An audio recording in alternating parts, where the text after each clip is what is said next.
Más allá del revuelo mediático que armó, es interesante analizar por qué la ostentación del diputado jujeño Manuel Quintás, al estacionar su Tesla, un auto eléctrico lujosísimo creado por el magnate de las comunicaciones Elon Musk, en la playa de la Cámara Baja, generó tanto alboroto. Porque en definitiva un hecho banal, frívolo, fue noticia en materia de opinión hasta para el presidente Javier Milei, quien aseguró no solo su beneplácito por la ocurrencia del legislador, sino que convirtió la irrupción del desinhibido jujeño en pieza de la batalla cultural libertaria. Fue el propio Quintás el encargado de darle a su ocurrencia carácter político y cultural. En una de sus primeras afirmaciones ante los periodistas, dijo, dueño de buenos modales, sin rasgos de altanería ni petulancia, que le parecía importante brindar una muestra de que, en la Argentina mileísta, tener dinero dejó de ser un hecho vergonzante. Palabras más, palabras menos. Se trató, según se desprende de sus declaraciones, del estridente anuncio de un nuevo temperamento que estarían abrazando las élites argentinas y sobre todo las clases pudientes del interior del país, que empiezan a registrar algunos, según parecen registrar algunos sondeos, valoran hoy con más énfasis los consumos de lujo, las marcas de renombre y otras delicias que hasta ayer se consumían pero no se enrostraban. Según lo registró en sus estudios de campo el consultor Fernando Moiger, se estaría efectivamente produciendo un giro en tendencias culturales que fueron muy fuertes hasta hace poco tiempo en el país. Si antes el punto referencial de los ricos argentinos era la clase media, incluso la gente acaudalada se definía como de clase media, hoy ya no sería así. Si tener mucho era hasta hace poco una condición que, aunque no se ocultaba, tampoco se enrostraba, ahora, de acuerdo a esos sondeos de Moiger, estarían girando hacia una especie de tengo mucho y qué.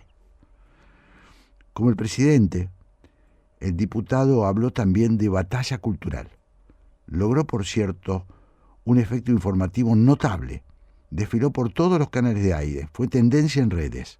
Ninguna de las denuncias que se hicieron sobre sus presuntos vínculos con Milagro Sala, ni sus supuestos negocios con el PAMI provincial, lograron tanto impacto como su retórica pro riqueza, sus autoelogios y sus proclamas por el libre mercado.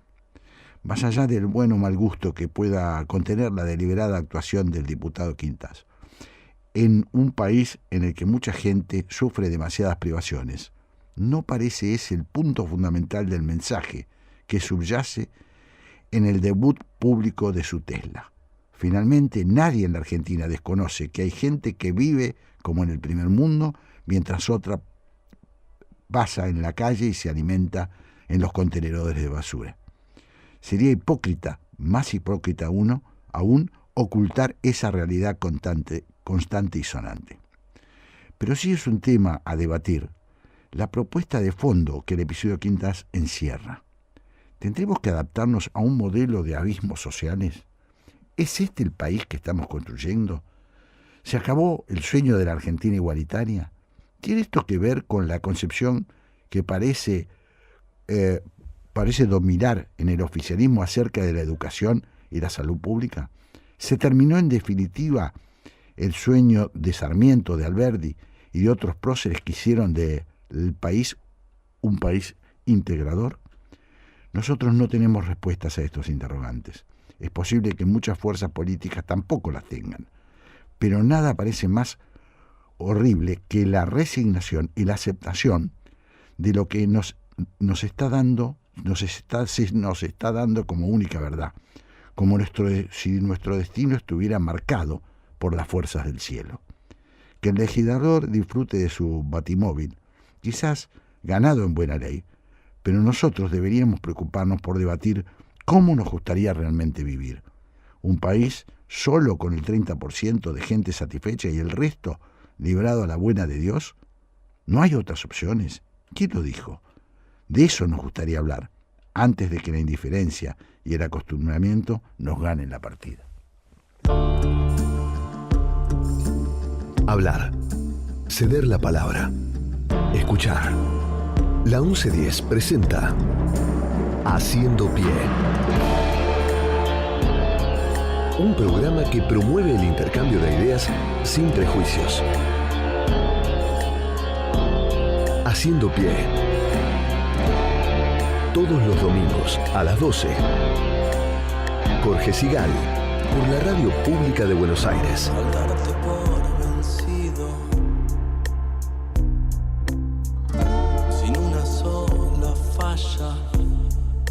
Buen mediodía de domingo, estamos acá en Palermo en un día maravilloso de otoño, frío, pero muy lindo. Creo que estuvo lloviendo a la noche, así que creo.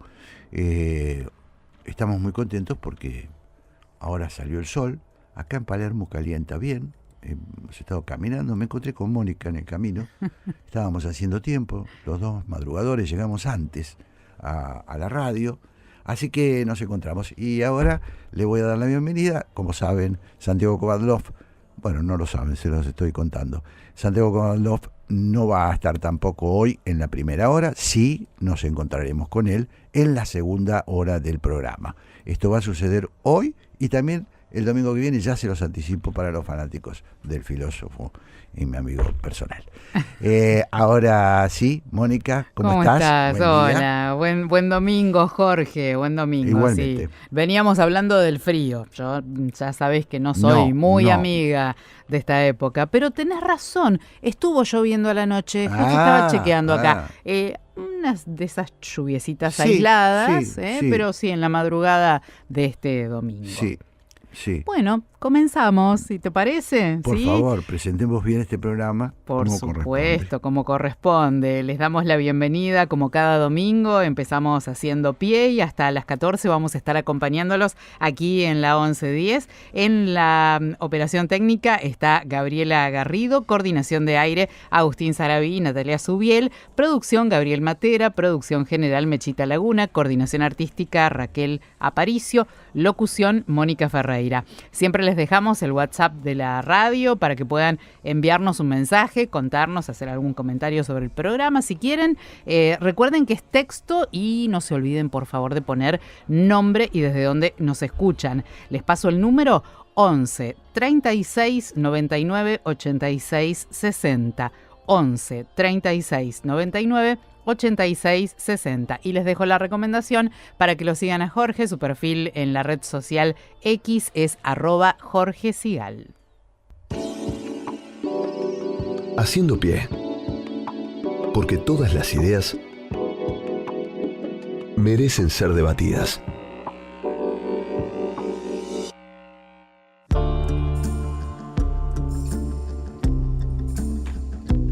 Nació en Venezuela, es sociólogo y editor independiente. Fue coordinador general del programa venezolano de educación, Acción en Derechos Humanos, PROVEA, desde 2015 hasta 2023. Autor de los libros La rebeldía más allá de la izquierda, Venezuela, La revolución como espectáculo y Corazón de tinta. Actualmente es director del Laboratorio de Paz, Centro de Pensamiento y Acción Estratégica, fundado en 2012. En X, él es @fancinero con Z. Y ya estamos en contacto entonces con Rafael Ucategui. Hola Rafael, ¿cómo estás? Hola amigo, gracias por el contacto. Saludos a tu audiencia en este domingo. Gracias a vos, es un placer. Bueno, hemos hablado hace no tanto, pero hace bastante, porque en realidad Venezuela, que vivió el acontecimiento tan trascendental como la detención por parte de los Estados Unidos, tan espectacular diría yo, de la detención del presidente Maduro por parte de las tropas de élite norteamericanas. Nos preguntábamos luego de ese episodio de esta extraña normalidad que se ha generado en Venezuela. Y ese era el motivo central, te confieso que se me ocurrió a mí, Rafael, para conversar contigo. ¿Qué es el régimen venezolano hoy? cómo es ese régimen que sigue proclamándose chavista, pero que a la vez ha tenido la intervención de los Estados Unidos en la resolución por lo menos en el cambio presidencial, que tiene una presidenta? Bueno, en fin, me gustaría conocer un poquito y hacerle conocer a los oyentes cómo es este extraño país llamado Venezuela. Gracias, amigo. Sí, la verdad es que la pregunta es muy interesante porque cada vez están apareciendo más elementos que confirman una intuición que teníamos durante las primeras horas del hecho por la propia reacción del oficialismo, ¿no? Hay que recordar que efectivamente, como tú sugieres, el 3 de enero fue dramático, fue, bueno, espectacular lo que ocurrió, triste, ¿no? Que tu país sea bombardeado siempre va a ser una situación muy lamentable, ¿no? Pero el oficialismo, el chavismo, no tuvo ningún tipo de reacción defensiva, ¿no? Y eso, por supuesto, generó muchas suspicacias al inicio, y ya a las 24 horas, la presidenta, la que designaron como presidenta encargada, porque era la vicepresidenta de Nicolás Maduro, Delcy Rodríguez, ya comenzaba pues a intentar establecer relaciones amistosas con el país origen de la agresión, ¿no? Entonces ya estos dos elementos me parecían muy curiosos, ¿no? Y cada vez han aparecido más elementos que hablan de una negociación que tiene mucho tiempo entre un sector del chavismo para intentar posicionar precisamente a Delcy Rodríguez. De hecho, durante el asedio de los barcos apareció una noticia que hablaba que desde marzo del año pasado, habían habido negociaciones a partir de este país, de Qatar, a través de Qatar, para posicionar a Delcy Rodríguez. Y esto tiene dos explicaciones, ¿no? Y por supuesto puede parecer muy curioso por la propia historia del movimiento chavista, que tenía en el antiimperialismo una de sus identidades primarias políticas, ¿no? Sí. Pero tiene dos explicaciones rápidas. La primera es que Nicolás Maduro se había convertido en un peso muerto, en un lastre para la coalición oficialista, ¿no? Después del 28 de julio, un año después, ni siquiera sus aliados regionales habían logrado reconocerlo como presidente, y eso era un gran problema para el chavismo. Ni Petro, ni Gustavo Petro, ni Lula, ni Claudia Sheinbaum habían logrado conseguir una manera de recomponer relaciones luego que ocurrió ese hecho, que fue incontrovertible, ¿no? Las pruebas del fraude y además la propia rebelión popular de los sectores que históricamente habían acompañado al chavismo fue un indicador incontrovertible. Pero el segundo elemento que ahorita que es lo que más ha avanzado, es que el oficialismo tenía cortadas sus líneas de crédito con sus aliados históricos, con China, con Siria, con Rusia, y estaba en una profunda crisis económica y necesitaba dinero fresco, ¿no? Claro. Y el único sitio donde podían conseguir ese dinero era a partir de los países occidentales, especialmente Estados Unidos, ¿no? Entonces, es por eso que hoy hay un acuerdo de trabajo que sus principales avances precisamente son en materia económica. Claro. Y el chavismo ha hecho esta huida hacia adelante, está haciendo una importante transformación de su propio proyecto político. Claro. Porque, bueno, recordemos que el chavismo que fundó Hugo Chávez era, genéticamente antiimperialista y basaba su identidad en esa confrontación con el capitalismo representado por Estados Unidos. Entonces, eso está generando un malestar interno que hay pocas expresiones de ese malestar a lo interno del chavismo, porque hay una política de control y de represión. Los principales mecanismos de seguimiento y de control que hay en este momento son contra el propio chavismo, ¿no? Claro. Las pocas personas que han expresado un descontento han sufrido consecuencias, los han llamado, han detenido familiares. Entonces, por supuesto, se intenta que se mantenga una narrativa en donde, hay una confianza ciega en Delcy Rodríguez, hay un supuesto plan que Nicolás Maduro dejó por escrito, esa es la narrativa que se impone. Sí. Y además, se está diciendo que por primera vez Estados Unidos legitima al gobierno bolivariano con este tipo de vínculos, ¿no? Ya se reabrió la embajada. Increíblemente el director de la CIA estuvo en Venezuela y se reunió con las autoridades, sí. El director del Comando Sur, es decir, esto parece una serie de Netflix con un giro, increíble, con esos giros de 180 grados, sí, pero sí. Bueno, responde precisamente a un cálculo del chavismo para mantenerse en el poder y para superar su propia crisis. Ahora, Rafael, me preguntaba, mientras escuchaba tu descripción tan interesante, ¿cómo se explica la izquierda venezolana, o lo que se suponía que era la izquierda venezolana, y de alguna manera la izquierda latinoamericana? Estos giros tan curiosos de una especie de, no sé cómo llamarlo, chavismo supervisado, de chavismo con supervisión de Estados Unidos. ¿Qué discute la izquierda de ese proyecto que se suponía que era uno de los proyectos, junto con Cuba, el otro gran proyecto de la izquierda insurgente en América Latina, ¿no? ¿Qué sabés vos?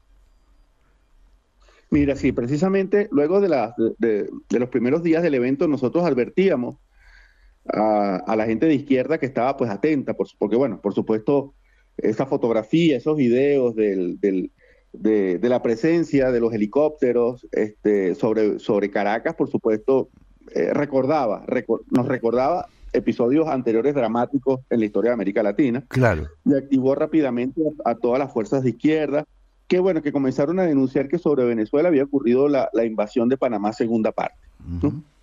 Entonces, gran parte de la izquierda de América Latina se quedó solo con esa foto y continúan diciendo que Delcy Rodríguez está gobernando con una pistola en la sien, ¿no? Uh-huh. Es decir, como que estuviera siendo objeto de una coerción, ¿no? Y que el chavismo estaría obligado pues a hacer lo que está haciendo porque, bueno, está siendo objeto de una amenaza inminente. Además hay que decir que la propia Delcy Rodríguez creó un discurso para ese auditorio, ¿no? Ella en algún momento, ella ha dicho muchas cosas diferentes, pero en algún momento dijo que cuando llegaron los Estados Unidos les dieron 15 minutos para rendirse. Entonces, bueno, esa historia es la que se repite en la mayoría de los círculos antiimperialistas de izquierda y en el continente, claro. Y otros que han tenido por lo menos la curiosidad de profundizar un poco en los hechos, están viendo esto con vergüenza y han dejado de hablar de Venezuela. Claro. Entonces hay esas dos, hay esas dos reacciones. Una, uh-huh. Te quedas con la película del 3 de enero, diciendo la invasión de Panamá segunda parte, contra la agresión imperialista, etcétera, etcétera. Y la segunda reacción es no hablar, porque te has dado cuenta del tutelaje, te has dado cuenta de lo que está sucediendo, te has dado cuenta, mira, en una semana el chavismo gobernante cambió la ley que regula la actividad petrolera en Venezuela. Era una ley que había tenido, 20 años de vigencia y que le daba al Estado venezolano la potestad de tener el control y la supervisión del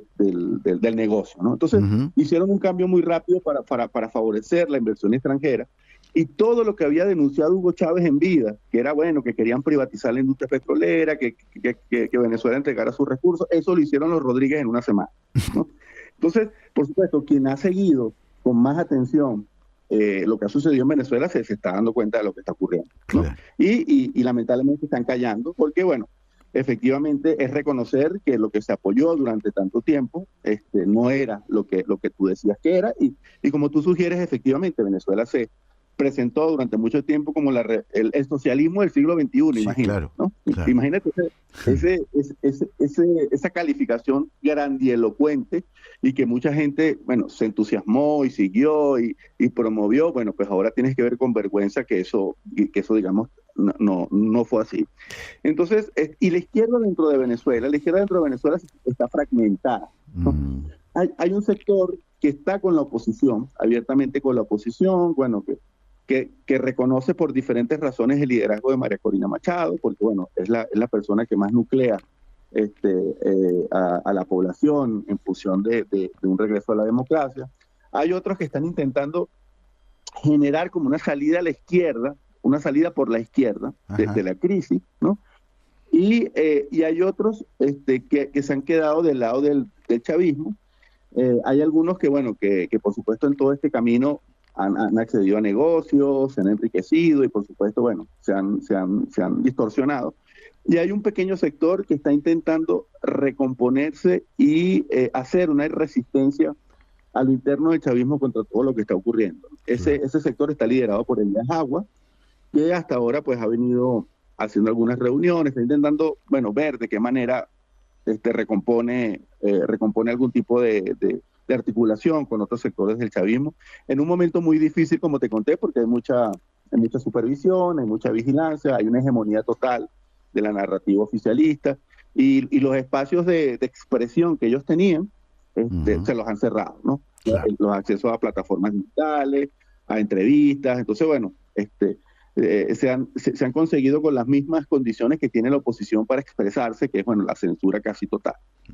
Estamos hablando con el sociólogo Rafael Uzcategui, venezolano, él experto en temas de su país, y bueno, tratando de entender, esto se lo cuento a los oyentes, tratando de entender esta peculiaridad que se ha generado en Venezuela, donde bajo el mismo signo de los gobernantes anteriores, luego de un apresamiento del presidente de ese sector que está gobernando, continúa un sistema que se llama socialismo del siglo XXI, pero que está directamente monitoreado por los Estados Unidos, por lo menos en materia de algunos intereses económicos que son vitales para los Estados Unidos, como el tema petróleo. Esto es lo que estamos tratando de que Rafael nos ayude a entender, porque por otra parte, Rafael, esto te lo digo, de paso te hago la consulta, el experimento Venezuela tiene, bueno, por lo menos se refleja de alguna manera, o se reflejará en lo que va a pasar en Cuba. En Cuba va a pasar lo mismo. Un día de esto nos vamos a despertar y vamos a encontrarnos con, no sé, con el nieto de Raúl Castro, proclamando no sé, aceptando la intervención de los Estados Unidos en Cuba. ¿Qué es lo que vos imaginás o qué es lo que vos sabés al respecto? Mira, sí, efectivamente, bueno, lamentablemente, lo primero que tengo que decir es que Donald Trump es un presidente muy cuestionable, muy polémico, no tiene vocación democrática. Claro. Y es una pena que ahora tengamos que ayudar a las fuerzas sociales en Estados Unidos también a defender su democracia, ¿no? Pero Donald Trump está ocupando el vacío que el resto de la comunidad internacional dejó sobre el tema venezolano.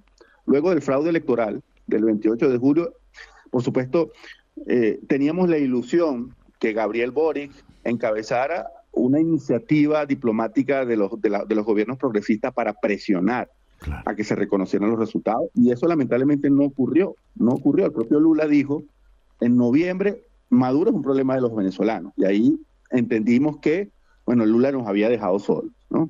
Y bueno, la misma actitud la tuvo Gustavo Petro, y Claudia Sheinbaum, bueno, siempre ha tenido como una actitud muy, muy ambigua sobre Venezuela. Y mira, yo mismo durante muchos años intenté sensibilizar a gobiernos, a organizaciones sociales progresistas y incluso a organizaciones de derechos humanos históricas de la región, sobre lo que estaba ocurriendo en Venezuela, bueno, explicándole las complejidades y sobre todo desde la mirada de las violaciones de derechos humanos que ocurrían, y esos esfuerzos fueron infructuosos, porque bueno, lo que la gente veía era un gobierno de izquierda contra una oposición de derecha, así se entendía el conflicto, ¿no?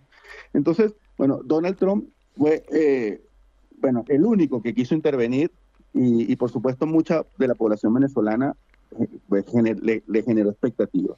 Pero hasta ahora la política exterior de Donald Trump ha sido, bueno, muy mala, ¿no? Ha sido terrible, y lo único que él tiene para mostrar ahora, porque lo hace de manera reiterada como eficaz, como una victoria, es Venezuela, ¿no? Y por eso que ahora se especula a nivel internacional quién va a ser la Delcy Rodríguez en Irán, quién va a ser el Delcy de Cuba, ¿no? Ya esto ha generado como un modelo. Una un marca. Modelo que como una marca, ¿no? Como una fórmula de esta particular intervención de Donald Trump en otros contextos. Pero lo que hay que decir es que, y que vale para el caso de Venezuela y que vale para el resto de la situación, es que pareciera que luego de noviembre Donald Trump va a tener menos capacidad de maniobra en su política exterior. En noviembre van a ocurrir lo que se llaman las elecciones de medio término, ¿no? Y allí, hasta ahora, todas las encuestas dicen que él va a perder, ¿no?, esa mayoría que tiene en el Senado, en el Congreso de Estados Unidos. Y eso, por supuesto, tendría, una de sus consecuencias sería que van a tener mayor capacidad de veto para estas actuaciones en materia de política exterior. Y esto, digamos, vale mucho para Venezuela porque todos los actores están pensando en el mes de noviembre. Y empezando por los Rodríguez, que están cumpliendo todo este acuerdo de trabajo con Donald Trump a la espera de que luego de noviembre tengan mayor capacidad de maniobra, ¿no? Claro. Por supuesto que yo creo que las relaciones económicas se van a mantener porque son necesarias para los intereses de los Rodríguez, pero seguramente van a sentir que en materia política van a tener menos supervisión y van a poder, generar toda esta política de represión y de control de la población que así se ha menguado estos días. Las detenciones han continuado, no todos los presos políticos salieron, hay alrededor de 500 en las cárceles venezolanas todavía, pero bueno, ellos tuvieron que dar algunos gestos, ¿no? Esta ley de amnistía limitada que liberó a 600 presos políticos, que por supuesto para nosotros es muy importante. Claro. Esta cierta tolerancia a la libertad de expresión, es decir, la gente está hablando hoy de una manera que no lo podía hacer antes del 3 de enero. Hay algunas movilizaciones de sindicalistas y de estudiantes que antes no ocurrían. Entonces, bueno, esta tímida apertura pudiera revertirse luego de noviembre, ¿no? Rafael, y eso, perdóname, eso que estás diciendo se refleja también en algunos medios que empiecen a surgir, medios independientes en Venezuela, o la cerrazón y la censura sigue siendo como siempre. No, mira, es interesante porque algunos medios, incluso, digamos, medios históricos, medios abiertos, canales de televisión, han comenzado a hablar, han comenzado a transmitir noticias que antes no hacían. Por ejemplo, por primera vez María Corina Machado aparece en la televisión abierta, por primera vez, desde el 3 de enero. Y claro, son matices importantes, ¿no? Incluso hay una televisión histórica que es Venevisión, el Canal 4, que en estos días habló de Delcy Rodríguez como gobernante de facto, y eso por supuesto fue noticia, ¿no?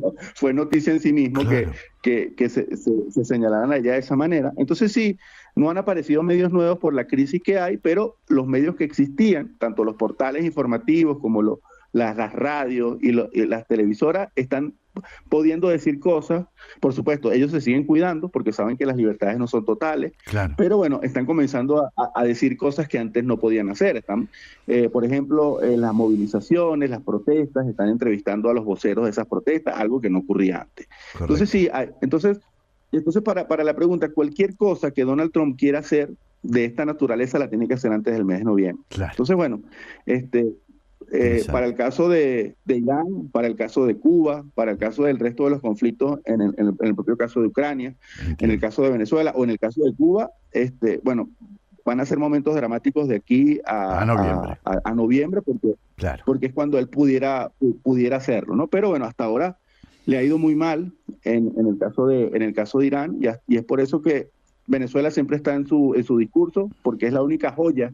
Es lo único bueno que él puede mostrar a sus partidarios y al resto de la comunidad internacional sobre su eficacia en ese momento. Rafael Uzcategui, te agradecemos muchísimo, ha sido muy claro y una gran ayuda para nosotros tratar de entender el rompecabezas venezolano. Te mandamos un abrazo. Oye, gracias por el contacto y saludos a todos los amigos en Argentina que le han abierto los brazos a los venezolanos y siempre vamos a estar agradecidos por eso. Muchas gracias, Rafael. Hasta pronto. Haciendo pie. Porque no hace falta hundirse para llegar al fondo de las cosas.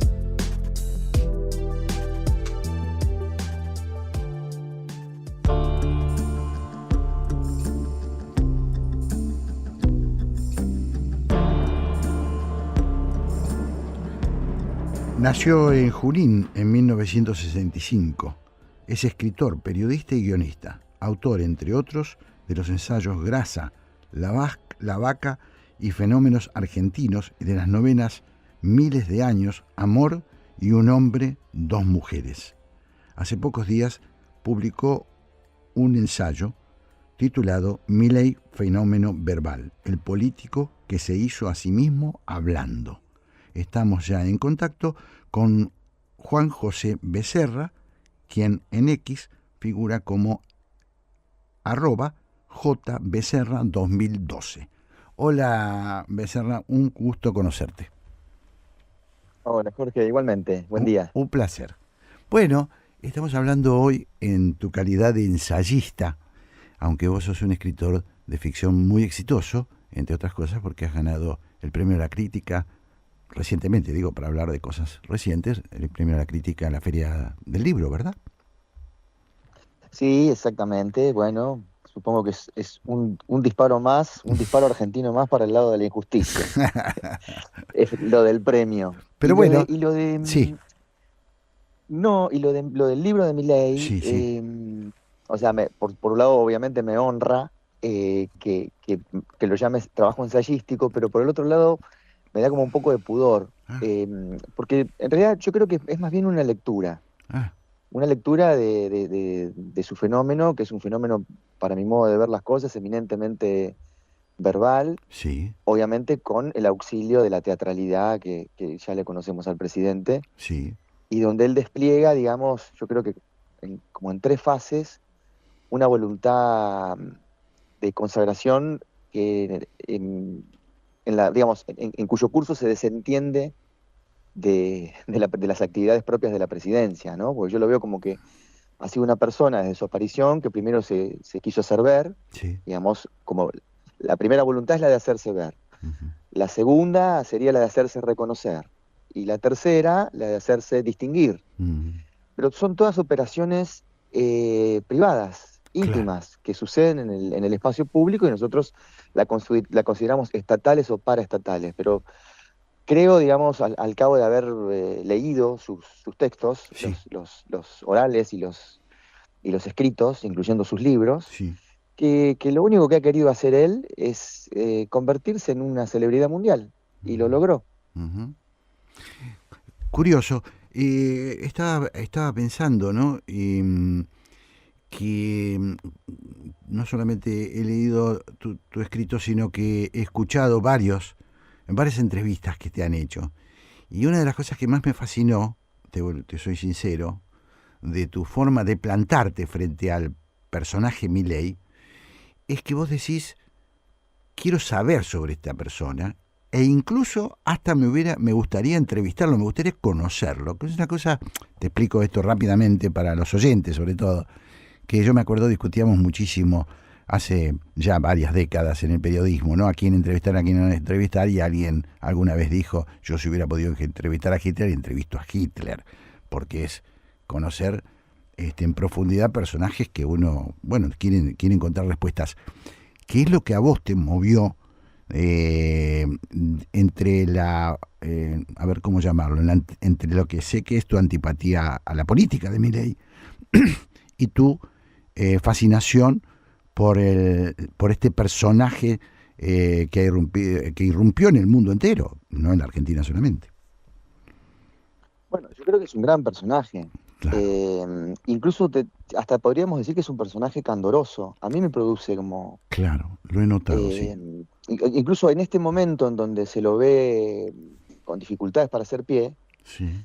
Sin querer, digamos, ligarlo a tu programa, porque, viste, está en un momento hoy en el que parece que ya no se siente presidente. Como no se sentía presidente antes del 10 de diciembre del 2023. Sí. O sea, se ve que hay algo que lo ha estado sosteniendo que ya no está. Y él, digamos que me parece que es un tipo intuitivo, debe sentir esa ausencia y hasta te diría que la debe padecer. Imagínate un personaje como él quedándose sin escenario. Claro. No sé si sería muy llevadero para su psiquis. Claro. Pero en cuanto a la curiosidad, digamos, es obvio que me encantaría conocerlo. Sí. Es decir, yo creo que cuando uno conoce incluso las personas que le despiertan antipatía, no pueden no aprender algo. Claro. a mí me da como, me parece que es como, no lo digo como un recurso de humildad calculado, sino porque me ha pasado, me ha pasado de conocer personas que por ahí no te acercabas justamente por deseo o por una atracción simpática, y sin embargo siempre hay algo para ver en los Claro, demás. claro, Imagínate en el caso de él, que es un personaje totalmente espectacular, y que debe tener una intimidad que no conocemos. claro. Es decir, él se encargó de filtrar algunos aspectos de su, de su intimidad, Sí, de su vida privada, pero no sí. conocemos en profundidad cómo es su vida. O sea, me Ujú. gustaría conocer en profundidad cómo es el personaje, porque digamos, imaginarlo no cuesta nada, y especular sobre él tampoco cuesta nada, no cuesta cero, pero el margen de error es altísimo. Entonces, una percepción un poco más cercana, sí, la verdad que me gustaría. Claro. No sé en qué terminaría la reunión, No, pero me bueno, gustaría conocerlo. no, es interesante, me parece, eh, para ponerle a la audiencia, para que entienda la audiencia que estamos hablando con alguien que se aboca a analizar a un personaje que trata de entrar en a analizarlo a partir de su discurso, de su verba. Eh, y trata de abandonar los prejuicios y aún reconoce que tiene cierta atracción por ese personaje público, ¿no? No por el personaje, no por la política de ese personaje, sino por el personaje público. Dicho esto, me preguntaba si ese magnetismo que ha generado Milei con su discurso, ¿por qué, en principio, por qué se produce esa enorme identificación de una parte de la sociedad? Eh, ¿Qué nos sorprendió? Digo, el que, por lo menos a los veteranos, ¿qué nos sorprendió cuando irrumpió? ¿Vos cómo ves eso? Bueno, viste, en el momento a mí me pasó que yo también me sorprendí. En el último tramo de la campaña electoral del 2023 pensé, no va a poder suceder esto. Una vez que sucedió, vamos a llamarle el objeto, Milei, Sí, era muy difícil de leer, muy difícil, porque desconocíamos hasta los elementos que lo componían. sí, Entonces, para mí hubo que dejar transcurrir estos 2 años y algo para poder empezar a ver retrospectivamente qué fue lo que pasó frente al hecho consumado, que es muy propio también de los procesos históricos. Es muy difícil percibir qué está ocurriendo en la actualidad, incluso en la actualidad personal. claro. Me da la sensación de que las enseñanzas son todas, digamos, todas obedecen al diario del lunes. Mm, Entonces, lo que veo yo retrospectivamente es que pues, era obvio, se había agotado casi todas las líneas de la política tradicional, o sea, la política tradicional en todas sus manifestaciones, incluso en las más populares y digamos, en las más prestigiosas, que sí, alguna vez tuvieron mucho prestigio. La democracia, la distribución del ingreso, bueno, todas esas cosas se agotaron, terminaron siendo solamente discursos, y él, ante esa especie de acefalía, ujú, propone una oferta platónica que es irresistible, que ujú, es la de un país sin políticos y con dólares. O sea, que falten los políticos y que sobren los dólares. claro. O sea, un cuento de hadas para la Argentina. Y ahí lo que yo veo hoy es que se estableció un pacto de inocencias. Mm, Porque él lo dijo de verdad, pero es inocente, porque eso es impracticable. Y la gente compró esa oferta, siendo que era impracticable, también creyendo que se postulaba una verdad. Entonces ahora estamos en una confusión en donde lo que empieza a filtrarse es el desengaño. O por- sea, porque, las dos partes, sí, quien ofertó y quien compró, estaban equivocados. porque irrumpe la realidad, eso más o menos estás diciendo.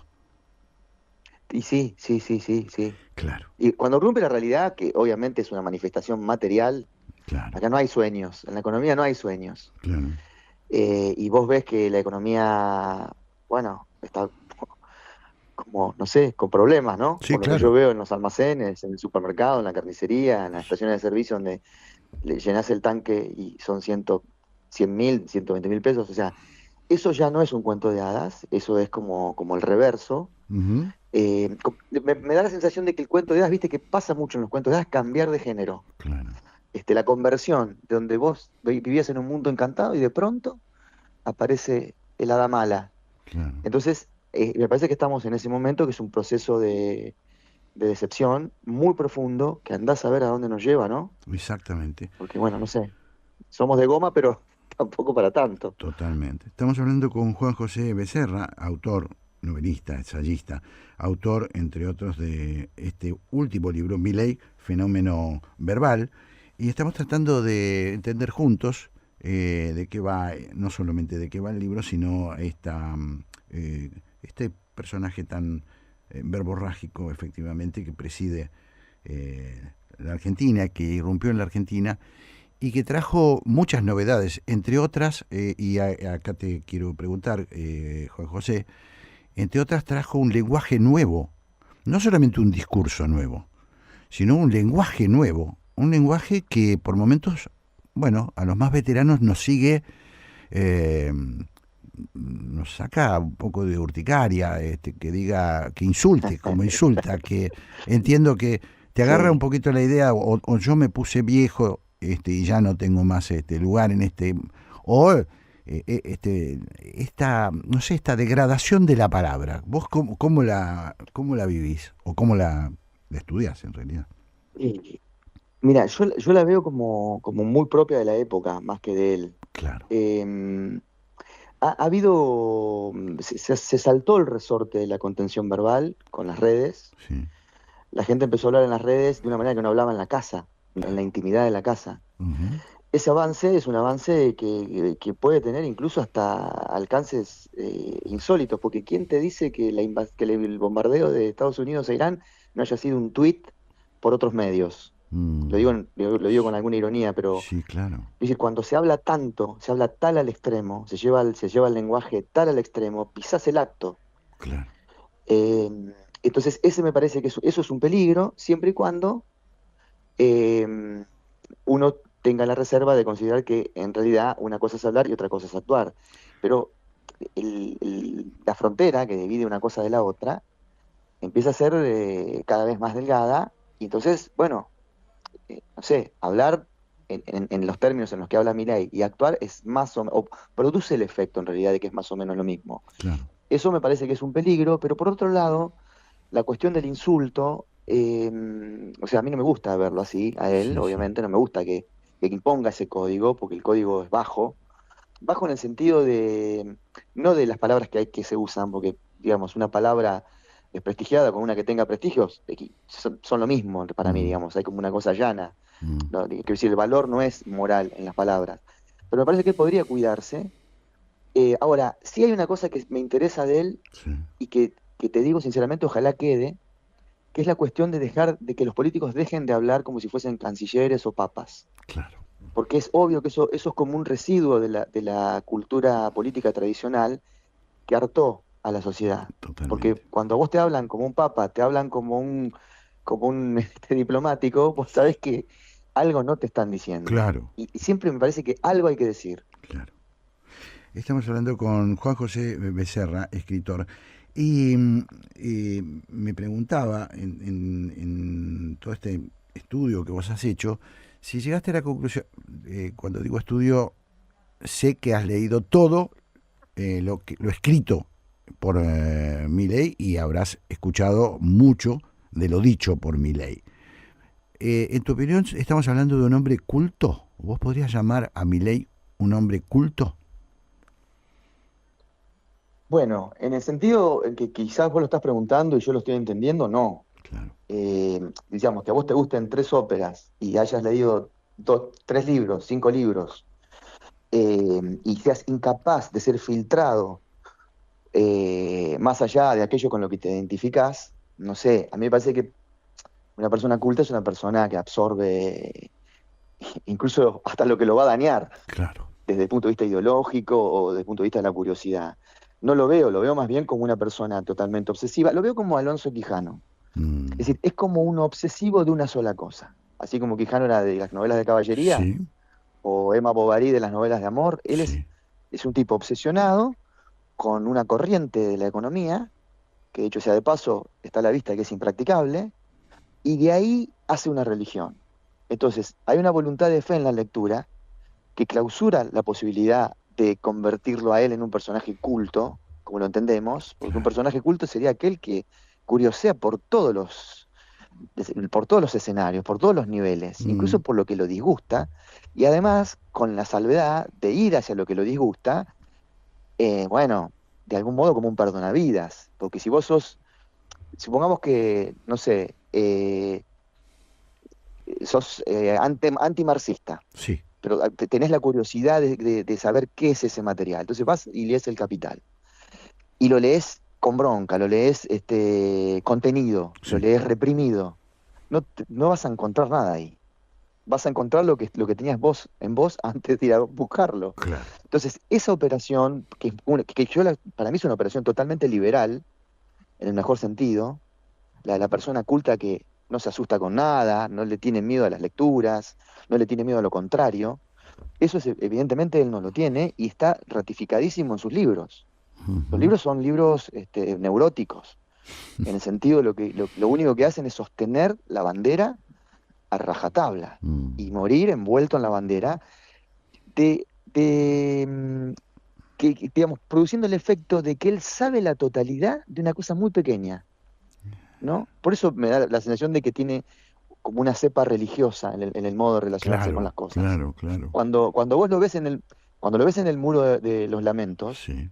nunca hemos visto a nadie en ese trance. ¿Por qué? Porque hay como una especie de afecto supernumerario con lo que él entra en transferencia, con lo que le gusta. Entonces, lo que se demuestra es idolatría por las cosas. Es un idólatra que, como todo idólatra, lo que quiere es que lo idolatren. Claro. Ahora, Juan José, lo que hemos visto también, creo que él mismo, en la biografía de González, me parece que dice, o en algún momento le atribuye, soy loco pero no boludo, o algo por el estilo, y eso lo ha demostrado. Es obvio. Sí, claro, y lo ha demostrado vastamente. Es obvio. Lo ha demostrado bastante, claro, sí, ¿no? sí. Es decir, porque cuando tuvo que frenar, frenó. Cuando tuvo que frenar, Sí, frenó. claro, Fue a Davos, hizo una cosa bastante Sí. rarísima. Y luego volvió y se dio cuenta que no, que por ahí no iba la cosa. Cuando Claro. perdió las elecciones de la provincia de Buenos Aires, hizo unos cambiecitos para. Es decir, vos crees que es así, que no es solo un obsesivo. Mira, me hace acordar mucho, perdóname que te traiga acá, que estamos claro. hablando de cosas muy elevadas, te traigo un fragmento de película que para mí es inolvidable, que la vi cuando era joven, que es El Mano Santa está cargado, Ajá. con Alberto Olmedo. Sí, Hay una claro. escena en la que el Mano Santa, hay una cola para ver al Mano Santa, y entre las personas que están haciendo la cola está Alfonso Pícaro, que hace el papel de un ciego. Ajá. Entonces está con sus anteojos oscuros, su bastón, pasa una chica hermosa y él le dice, adiós, bonita, y el tipo que está al lado le dice, pero ¿cómo? ¿Usted no es ciego? Y dice, yo soy ciego, pero no boludo. Esa escena vale para representar lo que estamos hablando. Claro. Pero él paró porque lo pararon. Y porque me parece también que es como muy natural de su función, Sí. aunque no le guste ejercerla, la de presidente, sentir el poder. De alguna Y además aprender, porque lo que debe haber aprendido él en estos 2 años Sí. es incalculable. Claro. Estamos ya agotando el tiempo. Me gustaría solamente una reflexión. La hermana, su hermana, ese la parte práctica de un místico, es como que la que le dice, vos vení por acá, o ¿cómo lo ves vos? Bueno, es una relación muy rara. Sí. O sea, es una relación rara. Ujú. No sé, yo tengo una hermana, conozco gente que tiene hermanas. Sí. Es muy rara. Es un vínculo de autoridad. O sea, Ujú. concederle la autoridad a tu hermana, o a tu hermano, o a cualquiera. Sí. Pero la autoridad mística, la autoridad como medio celestial, no la autoridad de una empresa, sino la que invoca las zonas más inalcanzables de la imaginación, Sí. que es la cosa religiosa llevada al trance individual. Claro. Porque, ¿por qué le decimos que es un místico y no un religioso? Porque no hay vinculación colectiva. Claro. Es él es un tocado, él es un llamado por alguien. Totalmente. Y Juan la José, hermana, supongo yo, es Sí. supongo yo, es la persona que custodia esa relación, que es una relación Su cable a tierra, mística, digamos. y sí, algo de eso debe ocurrir, sí, Claro. algo de eso debe ocurrir. Juan José Becerra, ha sido un gustazo hablar contigo. Lo haremos en otra oportunidad para hablar de literatura. La próxima vez va a ser sobre libros, sobre tus novelas. Te mandamos Cómo no, Jorge, encantado. un gran abrazo. Muchas gracias por atendernos. Un abrazo. Por favor, chao. Haciendo pie, una búsqueda, algunas propuestas y muchas dudas para pensar.